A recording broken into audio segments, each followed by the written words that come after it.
Beneath the surface of kindness, I never thought anger could come from kindness, but that's exactly what happened the day my ex showed up at my door with a grocery bag in one hand and cleaning supplies in the other. My ankle was swollen and useless, wrapped in plaster, leaving me helpless to even tidy my own apartment. I hadn't asked for her help. I hadn't even told her about my accident. And yet there she was, moving about my kitchen as if she still belonged in my life. At first, I watched in silence as she swept the floor, humming softly the way she used to when we lived together. The sound twisted something inside me. It wasn't comfort, it was fury. Every stroke of the broom reminded me of the betrayal that had broken us, of the nights I had cried while she whispered lies about late work shifts. Now, she moved through my space with the ease of someone who still thought she had the right to be there. She asked if I wanted tea, if I needed extra pillows, if I was comfortable,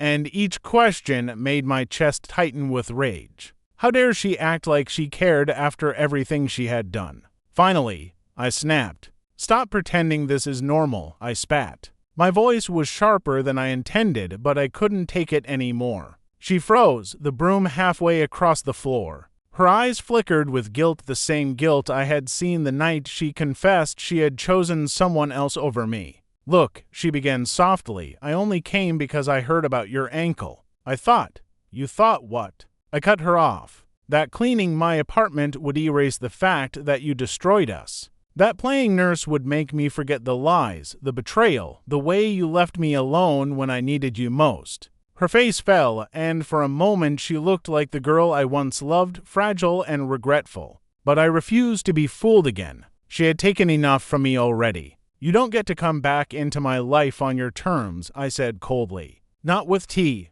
not with a mop, not with pity disguised as kindness." I expected her to argue, but she didn't. She set the broom down quietly, gathered her things, and walked toward the door. For a second, she hesitated, as if waiting for me to call her back. But I didn't. I just sat there, my anger burning hotter than my pain, watching her leave.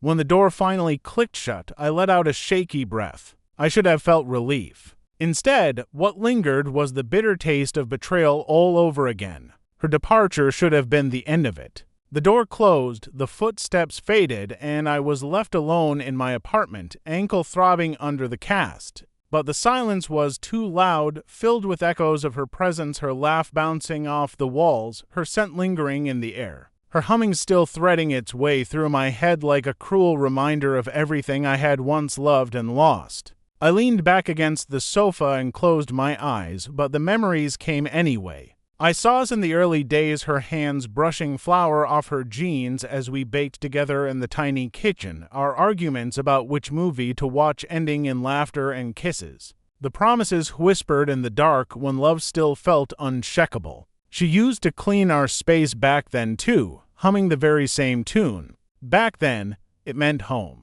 Now, it meant mockery. And then came the memory that I couldn't block out no matter how much I tried, the night I discovered her betrayal. I had gone to surprise her at work, carrying her favorite sandwich and a note scribbled with love.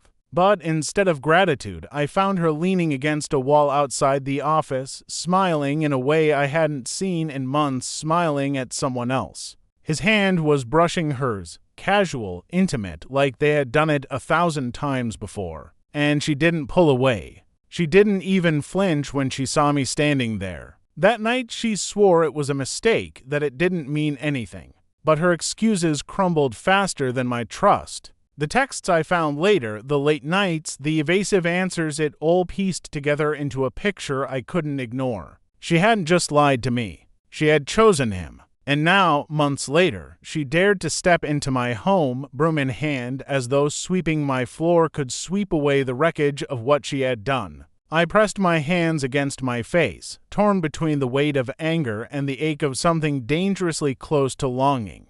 Because underneath the rage, a small part of me still recognized her, the person I once believed in, the one who knew how to comfort me with a touch, the one who could read my silences better than anyone else. That recognition made me furious all over again. I told myself that her kindness now wasn't genuine, that it was just guilt wrapped in charity. Maybe she wanted to feel like she was still a good person. Maybe helping me was her way of easing the conscience that had eaten at her since she destroyed us. Whatever the reason, it wasn't love, and it wasn't for me. The days that followed weren't easier. I'd sit on the sofa, staring at the untouched broom shed left behind. Sometimes I imagined throwing it out the window just to erase the reminder of her intrusion. Other times I found myself picking it up, running my fingers along the handle, almost hearing her voice teasing me about how clumsy I was with chores. It was a war inside me. Part of me wanted to forgive her, to let her back in, to cling to the comfort of what we once had.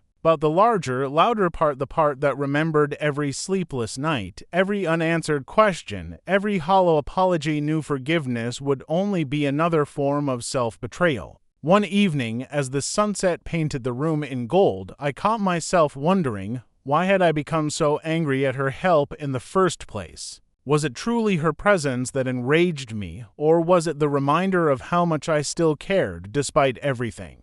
And that was the cruelest betrayal of all, the betrayal not just from her, but from my own heart, which refused to let go even when my mind screamed that I should. The broom still stood in the corner of my living room like a silent witness, an unwanted relic of her presence. I told myself I would throw it away tomorrow, but every day passed with it untouched, as though some part of me needed that reminder, proof that she had been here, proof that she still existed in the edges of my life. A week later, she came back. I was half asleep on the sofa, a book slipping from my lap, when the knock startled me. At first I thought it might be the delivery guy, but when I opened the door, there she was again. A paper bag dangled from her hand. The smell of freshly baked bread wafted up to me. "I brought you dinner," she said softly, as though testing the waters. I wanted to slam the door in her face. Instead, I froze, torn between anger and something that felt dangerously close to gratitude. My stomach betrayed me with a low growl. I hadn't cooked a proper meal in days. "I don't need your help," I snapped, even though my voice was weaker than I wanted it to be. She nodded, but didn't leave.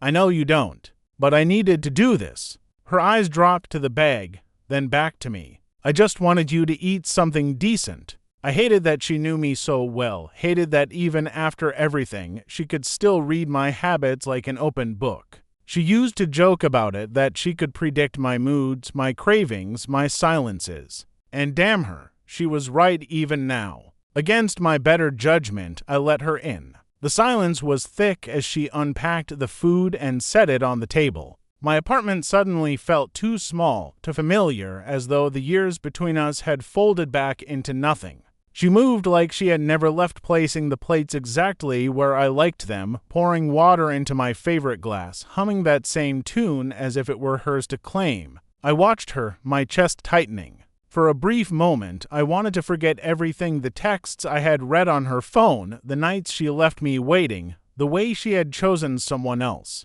I wanted to pretend this was still home, but I couldn't. "Why are you doing this?" I asked finally, my voice sharper than I intended. She froze with the bread knife in her hand. "Because I care." "No," I said bitterly. "You cared when you were lying to me. You cared when you left me standing outside your office watching you touch him. Don't twist this into some noble act of kindness. You're not here for me. You're here for yourself." Her lips trembled, and she set the knife down carefully. "You're right," she admitted. "I can't undo what I did. I ruined us. I ruined you. But I thought maybe I could at least make things a little easier for you now." The honesty in her voice nearly broke me. For a heartbeat, I wanted to believe her, wanted to let her stay. But then I remembered the hollow ache of betrayal, the endless nights of replaying her lies in my head. That pain was to rotty erase with a loaf of bread and a whispered apology. "You don't get to walk back into my life like this," I said firmly. "Not with food. Not with cleaning. Not with pity. You lost that right the day you chose someone else over me." Her eyes filled with tears, but she didn't argue. Instead, she nodded slowly, as if she had expected this all along. She packed the food back into the bag and walked toward the door. Just before leaving, she turned to me, her voice breaking. "I know I don't deserve forgiveness," she said, "but I'll keep trying anyway. Because even if you hate me forever, I can't stand the thought of you thinking I stopped caring.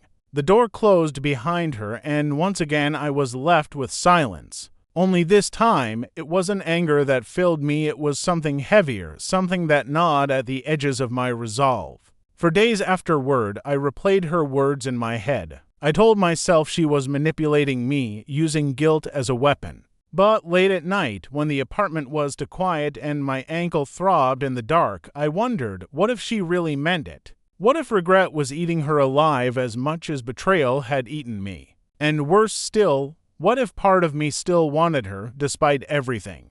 That thought was the most dangerous of all, the betrayal not from her, but from my own heart, which still beat faster at the memory of her smile, her touch, her presence. And I hated myself for it.